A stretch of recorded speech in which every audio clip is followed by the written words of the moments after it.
appeal and Hans's hems to let out and a quick trip to the butcher to make, all the while darting glances above the treetops for Allied planes. She had to finish knitting 6 pairs of socks for the Frauenschaft collection to send to soldiers in the Ardennes.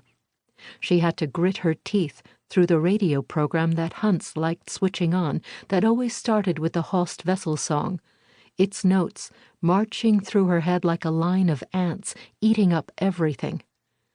She wasn't sure what bothered her more, that motherhood was so much more unnerving than she'd expected, or that the party's speeches now sickened her.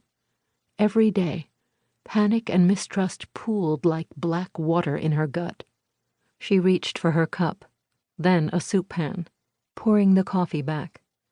It was silly to warm it again, but all morning she'd longed for one hot sip, almost burning, for the heat and the sour bitterness to fill her mouth, to taste the quiet, simple mornings before her marriage, when she'd sat by the window of her room at the spa, lonely, but full of hope and purpose. Another thud below. It sounded like meat falling.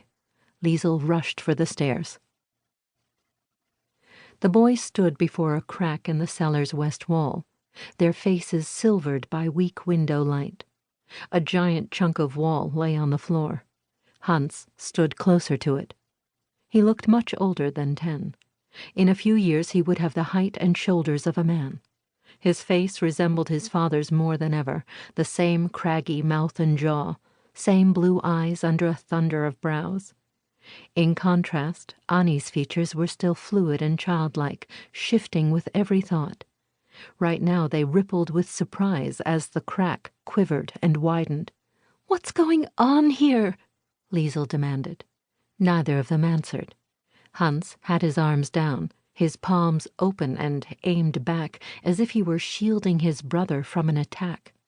He winced when the crack split and a metal spade poked through, but Annie ran forward, saying, "Look, look!"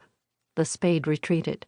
Pale worms shoved the grit aside, wiggled for space. It took Liesl a moment to realize that the 5 tiny heads all belonged to one hand. Filth crusted the fingernails and knuckles, but the flat palm shone. The hands twisting made something go cold inside her, and she backed up a step, bashing into one of the shelves Hans had carefully organized for their air raid shelter. The boys ignored her. "You're through," said Annie, and he reached out formally and shook the hand. It engulfed his fist up to the wrist. "Welcome to our cellar, Herr Geiss." "Thank you, young man," said the gruff, muffled voice, and the hand retreated. "It's Herr Geiss," Annie said, finally acknowledging Liesl's presence. "He's connecting us." "Connecting who?" said Liesl. "Us! Cellar to cellar," said Annie. Metal glinted in the hole again. "Good morning, Frau Kappus," said the voice. "I don't know what your father will say about this," said Liesl. "It's for our safety," interrupted Hans. "People can get trapped. It happened in Kassel and Darmstadt. If we neighbors join our cellars, then we have a better chance of survival. Everyone knows that." "But a hole might weaken the wall." Liesl put her hands on Annie's shoulders and pulled him back. "Herr Geiss, I must ask you to cease this until I correspond with my husband."